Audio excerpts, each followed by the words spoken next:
Você não deve assistir a série de Fallout sem ver esse vídeo antes. Sim, é isso mesmo. Tem muita coisa que a série não te conta, e um contexto é necessário. Fallout tem uma das melhores adaptações dos games pro audiovisual que existe. E você não quer começar com o pé esquerdo, né? Nesse vídeo eu vou te preparar para assistir a série de Fallout, e sem spoilers, só com conteúdo do universo. Aqui você vai ver o que é esse mundo Atom-Punk, como sua sociedade funciona, e o que leva a humanidade a esse fim de mundo radioativo. Além de como a série soma na história desse universo. E no final eu te dou uma dica de onde você pode assistir. Mas caso você tenha visto, tem muita informação aqui que não tá na série. Então esse vídeo é pra você que quer entender melhor o universo de Fallout também. E pra você que não conhece, meu nome é Bernardo e esse é o...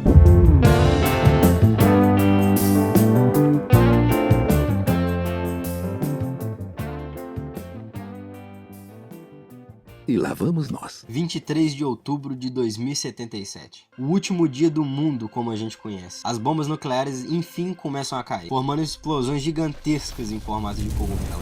Mas pera aí, a gente tá muito adiantado. Bora voltar um pouquinho no tempo. 2 de setembro de 1945.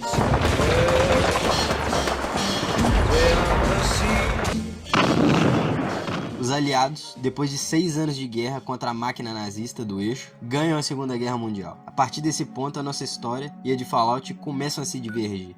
Por exemplo, em 1969, os Estados Unidos deixam de ser formados só por estados, mas por comunidades, ou Commonwealths, que são grupos maiores de estados, juntos para facilitar o governo dos Estados Unidos, voltando à divisão histórica de 13 partes e mudando sua bandeira. O país é uma democracia de fachada, controlado pela enclave, que eu vou falar um pouquinho mais para frente.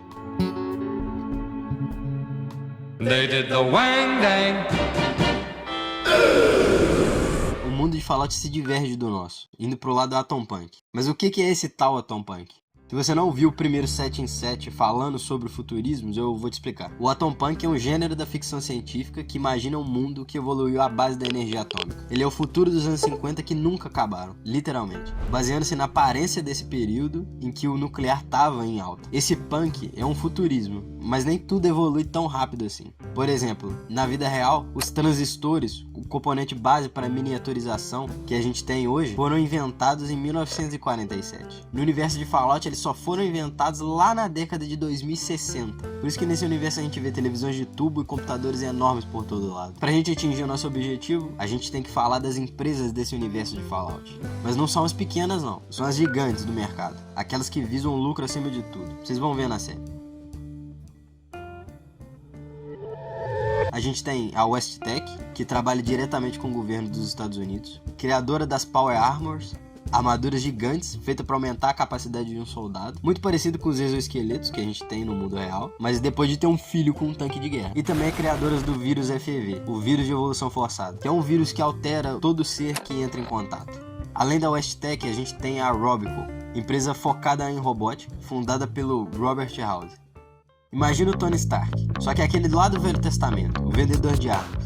O House é esse Tony, mas com a personalidade muito mais malvada. Bilionário, gênio da engenharia, dono de cassinos, o House é isso tudo. Ambos estudaram na mesma faculdade, o Stark no MIT e o House no CIT, a versão do MIT desse universo. A Robico Industries é a inventora dos robôs e eletrônicos que a gente vê em Fallout, como os terminais e os Pip-Boys. Esse último é aquele computador de pulso enorme que a população dos Vaults usa, que é uma das marcas de Fallout, estando presentes em todos os jogos da franquia, inclusive na série.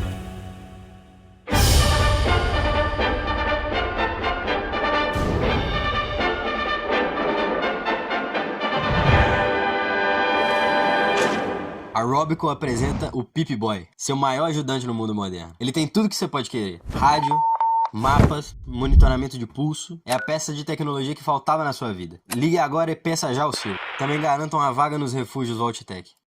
E não menos importante, a Vault-Tec. Do not attempt to reach the surface. The surface is unsafe. A empresa responsável pela criação dos Vaults, ou refúgios na tradução, espalhados por todos os Estados Unidos, concebidos junto das empresas apoiadoras e a enclave. E o que são esses Vaults? Eles são refúgios subterrâneos, criados para manter a população viva e segura em caso de catástrofes, principalmente as nucleares. Tudo isso porque a Guerra Fria nesse universo nunca acabou, e no final ela esquentou, virando a Guerra Sino-Americana. Mas isso aí é para daqui a pouco. Mas voltando para os refúgios, Caso as bombas caírem, a ideia é de, eventualmente, essa população do refúgio reconstruir a sociedade ou o novo Estados Unidos. Mas é claro que isso é só de fachada, senão o jogo ia ser só flores. No total são 122 refúgios canônicos, mais ou menos. Mas muitos deles não só mantêm as pessoas, eles conduzem todo tipo de experimento, que vão contra tudo que é certo. Tipo o Vault 111, o refúgio do protagonista de Fallout 4. Esse bunker foi vendido como um lugar normal. As pessoas entravam, vestiam seus uniformes e entravam em supostas câmeras de descontaminação.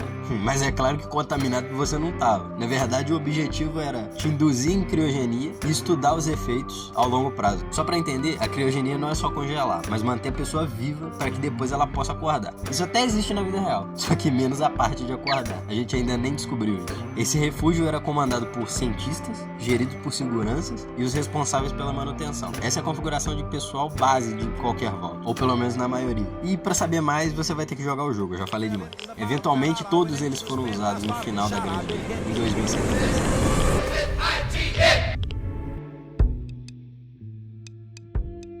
Fallout nasceu nos games, lá em 1997. E se você quer sentir o peso desse mundo na pele, você vai ter que jogar. E para começar com o pé direito, eu deixei com uma indicação na descrição, junto com o link dos jogos, na melhor ordem. Comprando esses jogos por esse link, você já garante sua cópia e ainda apoia o crescimento desse canal, sem pagar um centavo a mais por isso. E pode ter até um desconto quando você for clicar, quem sabe? A guerra é para acabar com todas as guerras.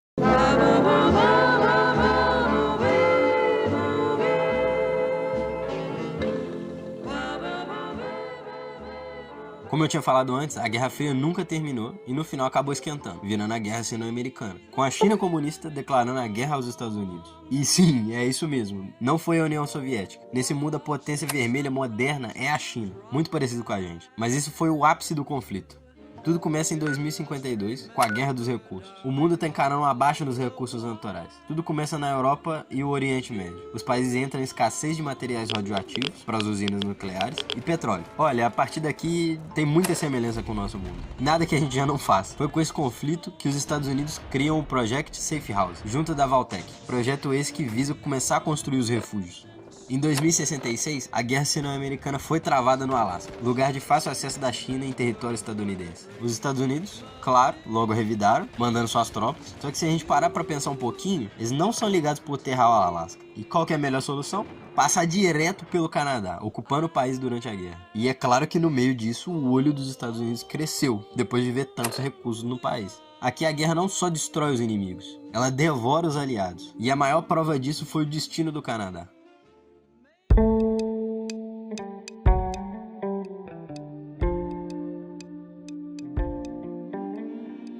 O que começou só com a ajudinha militar para defender o Canadá, terminou com a ocupação. Os Estados Unidos não pediram licença, eles simplesmente devoraram o vizinho. O Canadá virou o 51º estado americano, e o país que sempre pregou a liberdade agora gerenciava o solo vizinho sem permissão. Em Fallout, a bandeira americana, e muito menos a dos outros países, significa salvação, e sim perdição.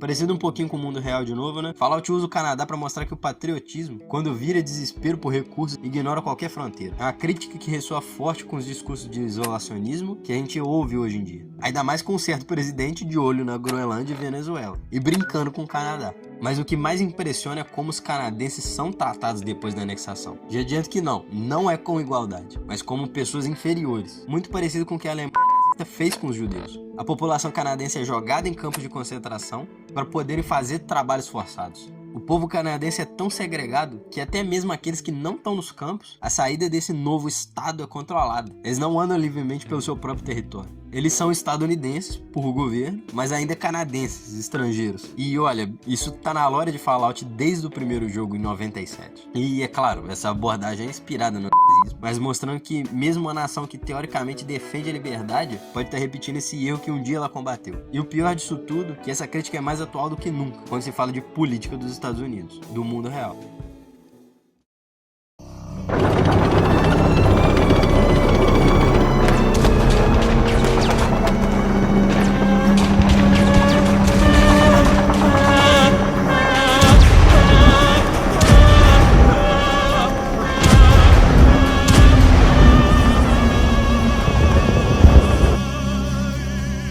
219 anos depois da guerra, e os ghouls continuam de pé. Necróticos, como a série chama eles na tradução, fazem parte de um bom pedaço da série, até porque um dos protagonistas é um, mas eles também são a crítica a mais. Desde a primeira temporada, a série critica o preconceito com as minorias, principalmente com a população negra dos Estados Unidos, durante a década de 50, usando os ghouls. Sacada muito inteligente que o link do Quadrinhos na Sarjeta teve. Tá, mas o que são esses ghouls? Eles não são os zumbis do jogo? E por que esse preconceito? Sim e não. Os necróticos são pessoas que foram afetadas pela radiação, principalmente da Grande Guerra de 2077. Por conta disso, sua aparência é alterada, os tecidos moles começam a cair e eles ficam inférteis, mas eles permanecem completamente conscientes, se a radiação não afetar seu cérebro. Uma das coisas que a série faz bem, como eu tinha dito, ela soma em conhecimento. O ghoul hostil é chamado de feral, e essa comparação antes da série entre o ghoul normal e o feral era bem vaga nos jogos. Mas aí chega a série e eles dão uma melhorada nisso. Mas aí você vai ter que assistir. Pra dizer que não tem nenhum bônus, eles se regeneram muito rápido, menos as partes que eles perderam no processo de virar os necróticos, e a radiação não faz mais mal, ela até ajuda. E pra fechar, eles não morrem de velhice, sendo possível encontrar os ghouls dos ermos que estavam vivos desde antes da guerra. Só que além dessa batalha pessoal, eles têm outra luta. Por conta da aparência e a chance de virarem ferais, eles não são muito aceitos na sociedade. Isso faz com que existam organizações que os abominam e exterminam os ghouls.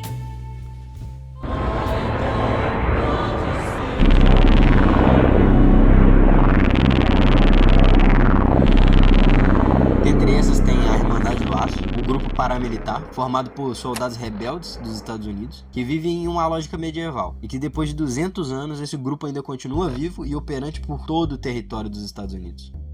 A Legião de César, ou Kaiser, como eles chamam porque eles não sabem interpretar o nome. Mas agora você imagina um cara que minimamente sabia ler nesse fim de mundo, que é uma grande coisa, é um grande avanço. Só que no meio de muita procura ele acha livros do Império Romano e acaba se inspirando. Esse grupo, a Legião, não só resgatou as táticas militares romanas, mas toda aquela estrutura de ódio e sangue, como se fosse a solução. E disso não saiu nada bom, né? Com essas ideias, Edward Sowell fundou a Legião, se tornando o futuro César. Esse grupo é uma ditadura autoritária que cresceu além da conta e que é contra qualquer tipo de mutante.